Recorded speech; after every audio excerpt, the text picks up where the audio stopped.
En Corée, il y a des soldats, il y a une présence. Une base militaire. américaine. Il y a une base américaine. Oui. En Allemagne, il y en a. Oui, mais il y a un passé. Sarah, vous avez la parole. Parce que allez-y, Daouda. Aussi, donc souffle, s'il te plaît. Allez-y, Daouda. Voilà. Pour dire simplement que dans de nombreux pays dans le monde, il y a la présence de forces militaires étrangères dans leur pays, mais en aucun cas ça ne met en danger leur souveraineté. C'est nous qui avons décidé de façon souveraine de dire que les 100 soldats français restaient. Il n'y a pas de problème. Ça fait partie des bases de l'accord qu'ils ont signé, de la convention qui a été signée entre la Côte d'Ivoire et la France. Très bien, on va l'écouter. Non, je ne pense pas que ne soyez pas plus royaliste que le roi. Très bien, Daouda. C'est nous qui avons décidé de dire qu'il reste. La souveraineté militaire en Afrique est au cœur des débats depuis le retrait progressif des forces françaises de plusieurs pays de la région. Alors que certains États comme le Mali, le Burkina Faso et le Niger ont opté pour une rupture radicale avec la présence militaire étrangère, la Côte d'Ivoire choisit une approche plus nuancée en conservant des coopérations stratégiques malgré la rétrocession de la base du 43e BIMA. Cette situation soulève une question essentielle. Peut-on véritablement parler d'indépendance militaire lorsque des partenariats sécuritaires restent en place ? Entre nécessité de renforcement des capacités nationales et interdépendance dans la lutte contre les menaces régionales, où se situe la Côte d'Ivoire ? Les chroniqueurs de l'AFTV décryptent les implications de cette politique, les différences avec les choix faits par d'autres nations africaines et les perspectives d'avenir pour la défense ivoirienne. Restez avec nous pour une analyse approfondie et partagez votre avis dans les commentaires.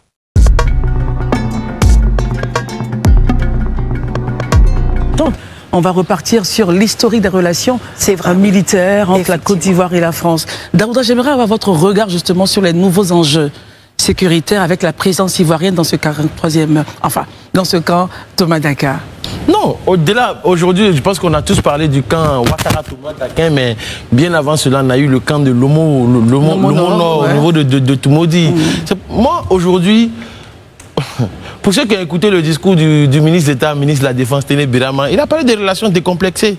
Parce qu'aujourd'hui, à écouter certaines personnes, ils veulent nous complexer. Parce que oui, il y a une centaine de soldats qui sont là, donc les Ivoiriens doivent être complexés. Il n'y a aucun complexe à avoir. Et personnellement, moi, j'ai aucun complexe. Parce que ce que Pascal a dit est tellement vrai. Que savons-nous? Quelle est notre expertise en matière de renseignement? Quelle est notre expertise en matière de construction d'armes? On n'en a pas, selon vous? Non, pas pour la construction d'armes, mais pour le renseignement, non. On l'a, mais est-ce que nous avons le renseignement poussé? Dernièrement, il y a une attaque terroriste. Vous vous rappelez qu'on a parlé sur ce plateau-là de 4 terroristes qui sont quittés en Syrie, qui ont été arrêtés à Koumassi, tout à fait. Sous renseignement américain. Christelle, tu penses que si on ne coopérait pas avec d'autres États, on pouvait arrêter ces personnes-là? Il faut que les gens arrêtent de nous complexer avec ces histoires-là, parce que certains pays se sont levés un matin, 2 pays, 3 tondus se sont levés un matin. Non, des pays Bon, ok. Certains pays se sont levés un matin pour dire non, nous on ne veut plus de la France, tout et tout. Donc du coup, comme eux, ils ont décidé de ne plus avoir des relations avec la France, donc comme eux, on doit les suivre bêtement, tête baissée, comme un buffle. Non, on ne le fera pas. Non, parce qu'au même moment, où eux, ils disent à bas la France, mais ils appellent la Russie. Est-ce que la Russie ne leur donne pas des armes? Pour vous, c'est le même schéma.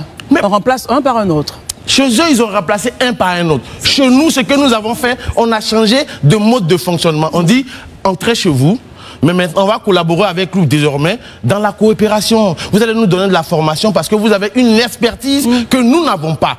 Il n'y a pas de honte à demander quand on n'a pas. Et je pense que c'est ce que l'État de Côte d'Ivoire a fait. Et je pense, pour ma part, pour terminer sur la question, que c'est l'émanation même de la souveraineté. L'État de Côte d'Ivoire dit, je n'ai pas ça, je souhaite l'avoir. Comment est-ce qu'on peut collaborer pour avoir X ou Y chose? C'est ça la souveraineté. Donc que les gens arrêtent de galvauder le thème de la souveraineté. Nous ne sommes pas obligés, nous sommes un État. C'est parce que justement nous sommes souverains, nous ne sommes pas obligés de faire comme eux. Merci Daouda. Alors Sarah, vous voulez donc réagir là-dessus? Oui, juste un petit commentaire juste pour éclaircir sur ce sujet. Alors il n'est pas question de, effectivement, les alliances militaires, tous les pays en ont avec d'autres pays pour combler justement leurs lacunes, etc. Mais là, la question, elle est autre, c'est la présence militaire d'un autre pays dans un territoire étranger. C'est ça dont il est question. Et je pense que le président Alassane Ouattara a très bien compris ça. Il y a un contexte en plus qui gronde un peu partout dans la région, sur tout le continent. Donc c'est ça qu'on essaye de rectifier surtout. C'est pas la coopération militaire avec la France ou avec d'autres. Pour vous, c'est la présence déjà française, le choix, la présence de notre État, de ses partenaires, le choix souverain de ses partenaires et la présence, militaire française qui date quand même d'une certaine époque. Donc bon. 68, je pense que c'est ça qui pour le camp Bima et 61 dérange pour dans les débats politiques, et c'est ce à quoi la France et la Côte d'Ivoire essayent de répondre. Christelle, est-ce que je peux préciser quelque chose très rapidement, si tu permets? Allez-y rapidement, et puis... Qu'on m'excuse, sincèrement. Oui. En Corée, il y a des soldats, il y a une présence. Une base américaine. Il y a une base américaine. En Allemagne, il y en a. Oui, mais il y a un passé. Sarah, vous avez la parole. Parce que allez-y, Daouda. Aussi, donc souffle, s'il te plaît. Allez-y, Daouda. Voilà. Pour dire simplement que dans de nombreux pays dans le monde, il y a la présence de forces militaires étrangères dans leur pays, mais en aucun cas, ça ne met en danger leur souveraineté. C'est nous qui avons décidé de façon souveraine de dire que les 100 soldats français restaient. Il n'y a pas de problème.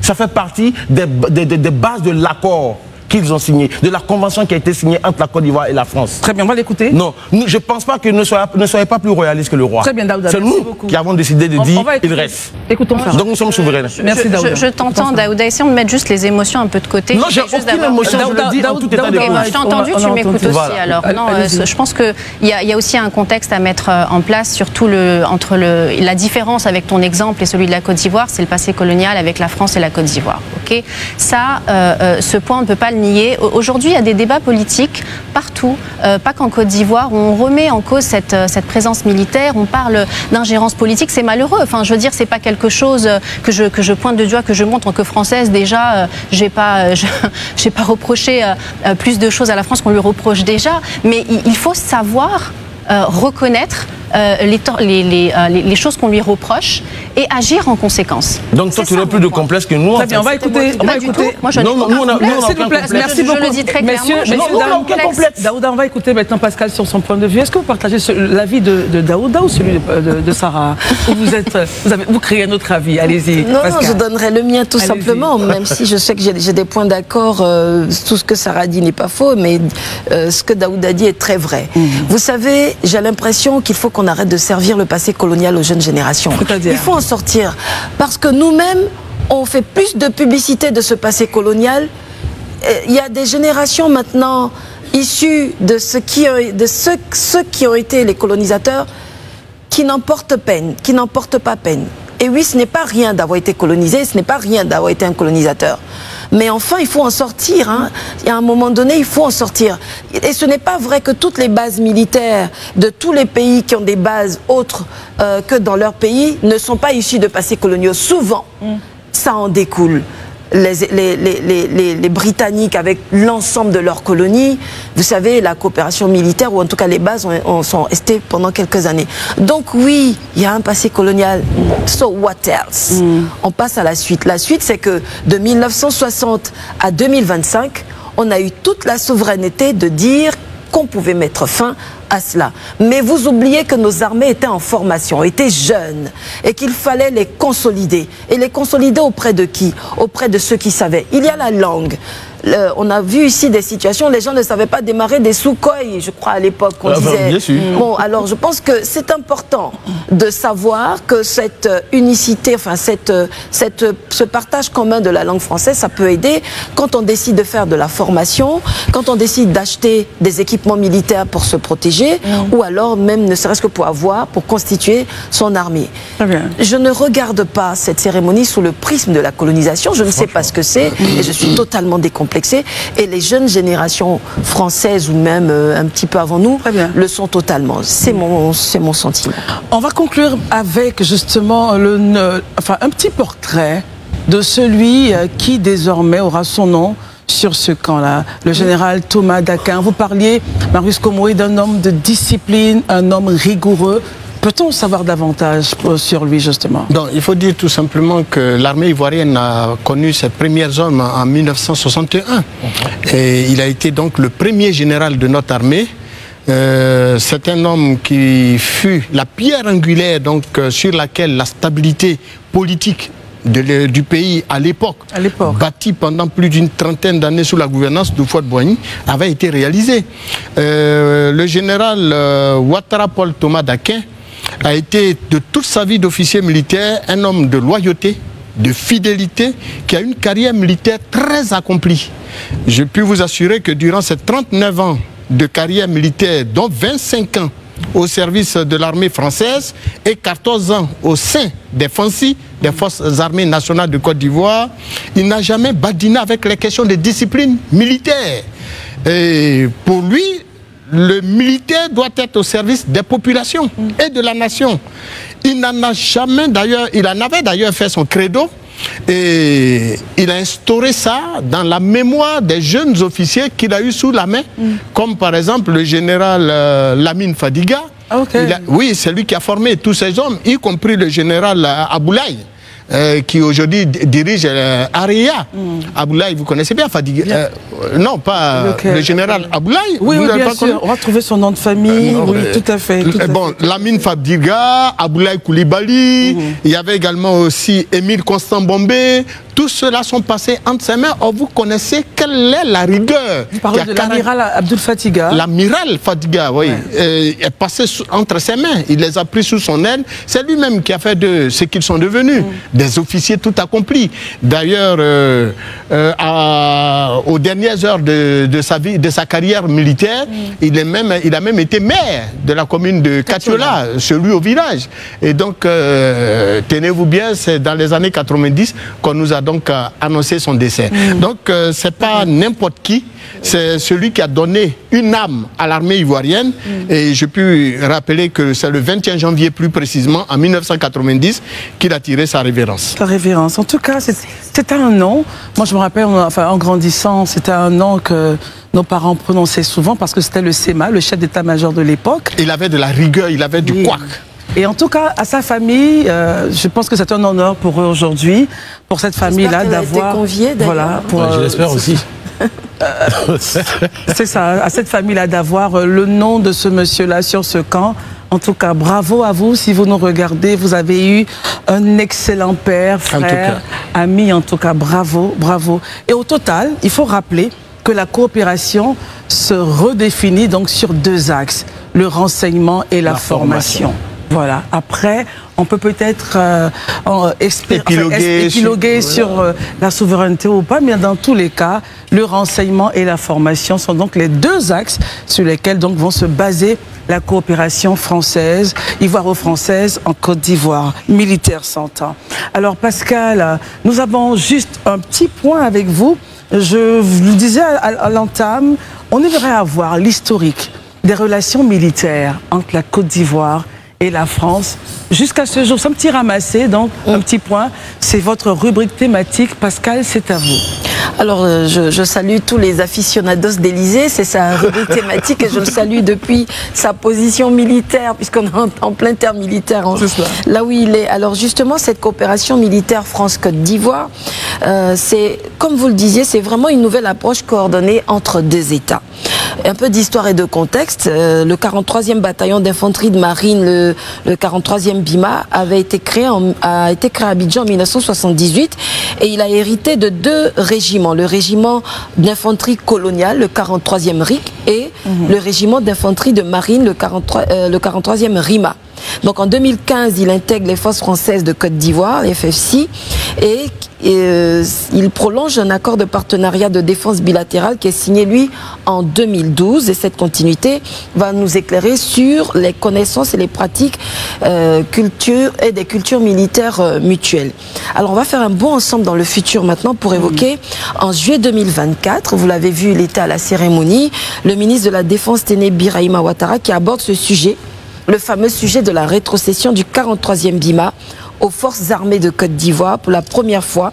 Il le dit lors d'une interview et il affirme ceci: nous avons des experts français et ivoiriens qui se penchent sur la question. Nous devrions arriver à une solution définitive d'ici à la fin de l'année sur cette transformation du 43e BIMA. Et bien sûr, l'idée c'était d'occuper le camp déjà et d'en faire ce que voulait l'État de Côte d'Ivoire.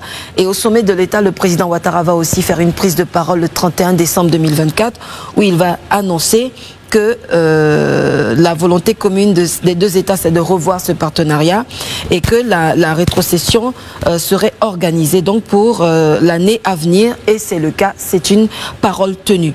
Alors cette décision, elle n'entraîne pas de rupture entre les deux États. On va faire un petit bilan très rapidement. Le transfert du camp, en fait, c'est une manœuvre complexe. Il a fallu plusieurs mois parce qu'il y a des documents juridiques, fonciers, etc. à signer. Ce n'est pas la France qui a imposé son timing à la Côte d'Ivoire. La décroissance a commencé en 2023. On est passé de 1000 hommes à 500, puis maintenant autour de 80 hommes, vous le disiez, parce qu'il y a des transferts de compétences qui sont toujours en cours. Mais déjà en janvier, c'est-à-dire au début de l'année, le premier bataillon de commandos parachutistes dont vous voyez flotter fièrement le fanion avec leur béret rouge qui donne envie, eh bien, a intégré le camp. Et les passations ont commencé à se faire notamment sur les systèmes d'information et de communication. Et puis ensuite, la formation, pour faire un point sur ce bilan-là aussi, il y a eu des actions de partenariat militaire opérationnel, on les appelle les PMO, avec jusqu'à 4000 hommes pour la Côte d'Ivoire qui ont pu en bénéficier. Vous voyez ici sur votre écran les différentes dates clés. L'armée, 33%, les écoles militaires, 38%, la gendarmerie, 24%. On a eu des exercices conjoints. Donc il y a une vraie fraternité d'armes entre ces hommes. Et il ne faut pas que les civils s'excitent plus que ça parce que eux savent le sujet. Et cette fraternité d'armes et ces exercices conjoints, on peut citer celui de Tourako, mené en novembre 2024. C'était pour renforcer les capacités de notre armée de l'air. Ensuite, on a eu l'exercice de Sogo Djegé en 2024 toujours, où il y a du matériel qu'on n'a pas, qui vient et qui nous est soit après rétrocédé, mais en tout cas on apprend à le maîtriser, comme ce porte-avions amphibie Dixmude déployé dans le cadre de l'opération Corambe. Et puis je vais passer très rapidement à ces 84 élèves stagiaires ou stagiaires ivoiriens en France, qui donc ils sont à la demande de la Côte d'Ivoire, en toute souveraineté. Et enfin, la Côte d'Ivoire elle-même accueille un stagiaire français au sein de son école de guerre. Ensuite, on a un instructeur ivoirien qui est à Saint-Cyr et un autre à Saumur.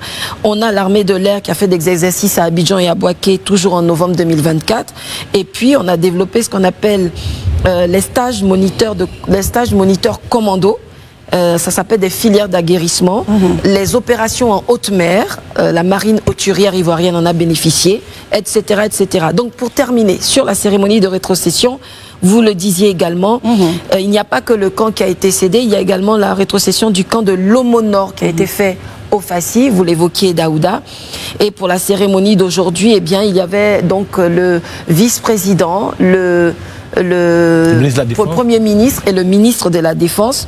Il y a eu des documents juridiques qui ont été signés, un mémorandum d'entente également, et des arrangements techniques qui ont fait l'objet de signatures. Pour conclure, je peux dire que malgré la confusion générée sur l'ensemble des réseaux sociaux, les deux parties ont fait preuve de beaucoup de transparence. Le chronogramme était annoncé plusieurs semaines avant et la transition a été exposé à la presse qui était massivement invitée ce matin et le nombre de soldats, on le connaît, une 80aine. Donc on peut aisément comparer cette transparence à l'opacité de certaines coopérations militaires sous-régionaux. Ici, on savait tout d'avance et j'aimerais terminer donc en félicitant tous les militaires des deux parties pour cette excellente transition. La souveraineté dans toute sa je pense que nous avons une photo de Thomas Daquin, du général Thomas Daquin. On va peut-être la voir sur nos écrans pour... voilà, le voilà. C'est bien lui. C'est lui, c'est bien lui. Qui est né le 2 février, il est né en février, donc ce mois-ci. Oui, par exemple. D'ailleurs, le président Houphouët-Boigny disait de lui qu'il était un modèle de conscience, de modestie et de dévouement. Le 2 février de quelle année? Est-ce qu'on a... Le 2 février 1916 à Nienanka, dans le département de Katiola. Voilà. Dans le handball. Dans le handball. Et c'est bien de pouvoir prendre des figures fortes comme ça et de les marquer à l'effet que justement les jeunes générations puissent voir que des hommes comme ça, ivoiriens, ont existé et qu'ils sont donc dignes de porter, avoir leur nom sur un tel camp. L'opinion publique, tu sais, l'opinion publique racontait même à l'époque qu'il avait été de retour du Sénégal. Alors nous avons... Ah, vous aviez la parole. Oui. Le débat sur la souveraineté militaire en Afrique continue de diviser. D'un côté, la volonté affirmée de plusieurs États de se détacher de l'influence militaire étrangère. De l'autre, la réalité des besoins en sécurité qui impose des alliances stratégiques. La Côte d'Ivoire, en maintenant une coopération avec la France malgré la rétrocession du 43e BIMA, adopte une posture pragmatique qui vise à équilibrer indépendance et stabilité. Reste à savoir si ce modèle hybride sera efficace à long terme, ou si des ajustements seront nécessaires face aux défis sécuritaires croissants. La région doit-elle repenser entièrement son modèle de défense, ou s'appuyer sur des collaborations ciblées? Le débat est ouvert, et l'avenir nous dira quelle stratégie s'avérera la plus bénéfique. Partagez vos réflexions et restez connectés à Live TV pour suivre cette évolution.